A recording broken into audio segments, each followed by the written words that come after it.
تو جناب سالبہ بیٹھے تھے، فرمایا فلاں کو بلا کے لاؤ۔ جب بلانے گئے تو رستے میں عورت پہ نظر پڑی، پہلی نظر تو معاف ہے لیکن دوبارہ دیکھ بیٹھے، دوبارہ نظر پڑی تو پریشان ہو گئے۔ خیال آیا میں نے تو خیانت کیا اپنے نبی پاک سے، حضور نے تو منع کیا یہ کام کرنے سے۔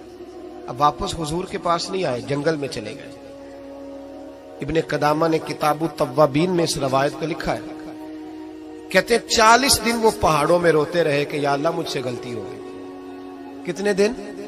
اب ہمارا شغل ہے، اس کو لوگ گناہ ہی نہیں سمجھتے، بدنگاہی تو کوئی گناہ ہی نہیں، اب تو یہ شغل ہے۔ اب تو ہمارے ہاں معاذ اللہ تعالیٰ سیانے بیانے بندے بیچ بیٹھے ہوتے ہیں جب یہ باتیں ہو رہی ہوتی ہیں، یہ شغل ہے ہمارا۔ اب تو ابا کے سامنے بچہ وال پیپر گندی تصویر کا لگایا ہوتا ہے پر وہ کہتا ہے عمر ہے نا جی، عمر ہے نا جی، مجھے پتہ ہی نہیں ہے کتنا گند کر رہا ہے، یہ تباہ ہو جائے گا روحانی طور پر۔ اگر یہ گند دیکھنے میں الجھ گیا تو امام شافعی کا فتویٰ ہے جس کی نظر گندی ہوتی ہے اس کا حافظہ کمزور ہوتا ہے، وہ کوئی بڑا کام نہیں کر سکتا، وہ نفسیات کا مریض ہو جاتا ہے جو گندی نظر والا آدمی ہوتا ہے۔ ہمیں پتہ ہی نہیں کہ ہمارے مسائل اصل میں ہیں کیا۔ تو 40 دن جنگل میں روتے رہے، 40 دن۔ محبوب سارا کچھ جانتے تھے پر خاموش رہے۔ حضرت جبریل امین حاضر ہوئے، عرض کی یا رسول اللہ آپ کا وہ غلام رو رہا ہے۔ رب کہتا اسے بلا لے، میں نے اس کا گناہ معاف کر دیا ہے۔ تو نبی پاک صلی اللہ علیہ وسلم نے حضرت مولا علی شیر خدا اور جناب سلمان فارسی کو بھیجا، فرمایا فلاں جگہ ہے لے آؤ۔ کہتے ہیں جب ہم گئے تو 2 پہاڑوں کے درمیان جناب سالبہ تڑپ کے رو رہے، ہمیں دیکھ کے اور روئے، کہنے لگے علی میرے بارے میں کوئی آیت تو نہیں نازل ہو گئی؟ تو کہا نہیں، چل حضور نے بلایا ہے۔ کہا اچھا حضور کہتے کیا تھے، فرماتے کیا تھے؟ کہا پتہ نہیں لیکن بلایا ہے۔ کہتے جب ہمارے ساتھ چلنے لگے مسجد نبوی قریب آئی تو کہنے لگے علی بہت بڑا گناہ کر بیٹھا ہوں، نظریں میلی ہو گئی، وضو نہیں آنکھوں کا، مجھے ڈائریکٹ نہ لے کے جاؤ حضور کے پاس، جب نبی پاک نماز کی نیت باندھ لینا پھر میں جاؤں گا، میں پیچھے کھڑا ہو جاؤں گا حضور کے، میری طبیعت میں حوصلہ نہیں، یہاں تو پتہ نہیں میں کس طرح عشق رسول کا دعویٰ کرتا ہوں ممبر پر بیٹھ کر، اور ہماری یہ میلاد آئے گا تو محفل میلاد میں اس طرح کے دعوے ہوں گے اسٹیج پر کہ علمان والحفیظ، پتہ نہیں کیا کیا لوگ کہہ دیں گے، پتہ نہیں ہم کیا ہے اور ہم کیا کہہ رہے ہیں، من آنم کے من دانم، پتہ ہی نہیں، اور کتنا بڑا دعویٰ کر دیا۔ کہ میرے اندر طاقت نہیں سامنا کرنے۔ مولا علی فرماتے ہیں جب حضور نے مغرب کی نماز کی نیت باندھی تو انہوں نے بھی پیچھے نیت باندھ لی۔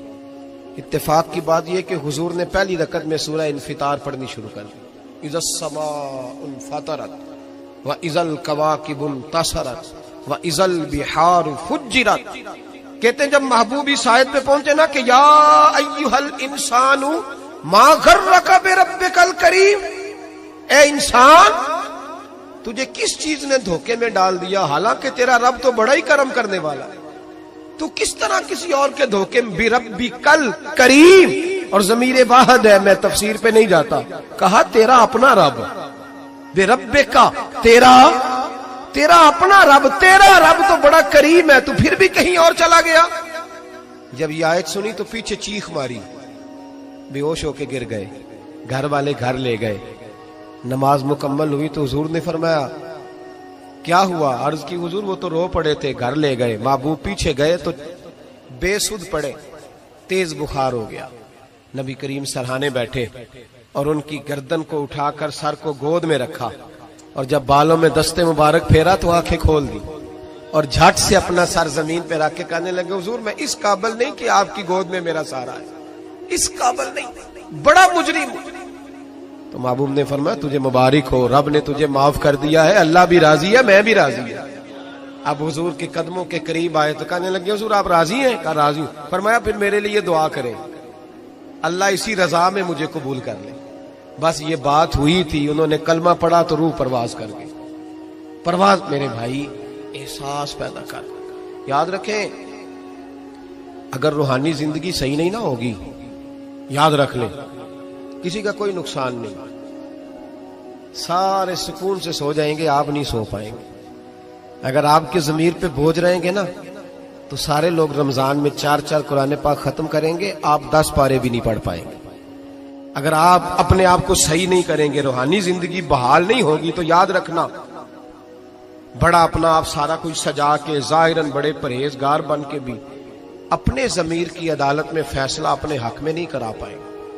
تجوریوں سے مال بھرا ہوا ہوگا لیکن گھر میں سکون نام کی چیز ڈھونڈنے سے نہیں ملے گی.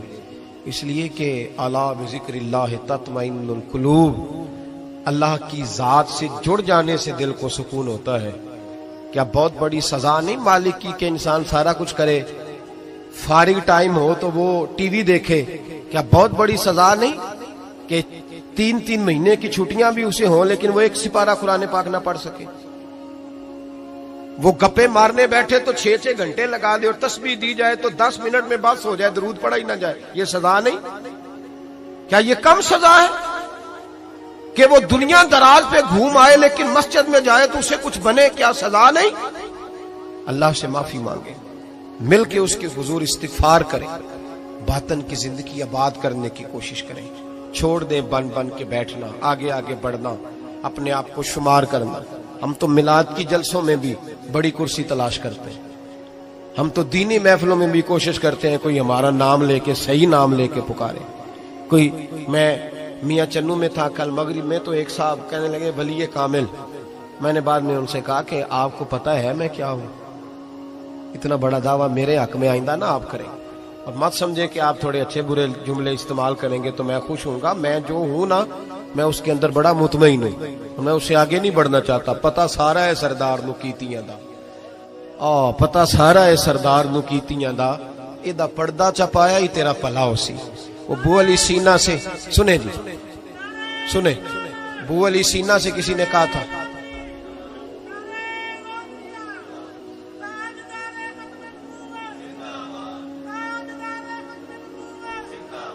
اب ان کی اس بات پر اور اس عمل پر ایک شعر سن لے میاں محمد بخش صاحب کا.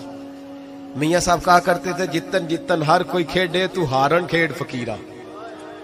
جتن جتن یہ تو ساری دنیا کرتی ہے نا کہ میں جیتنے جا رہا ہوں. کہتے ہیں جتن جتن ہر کوئی کھیڑے، جتن جتن ہر کوئی کھیڑے تو ہارن کھیڑ فقیرہ.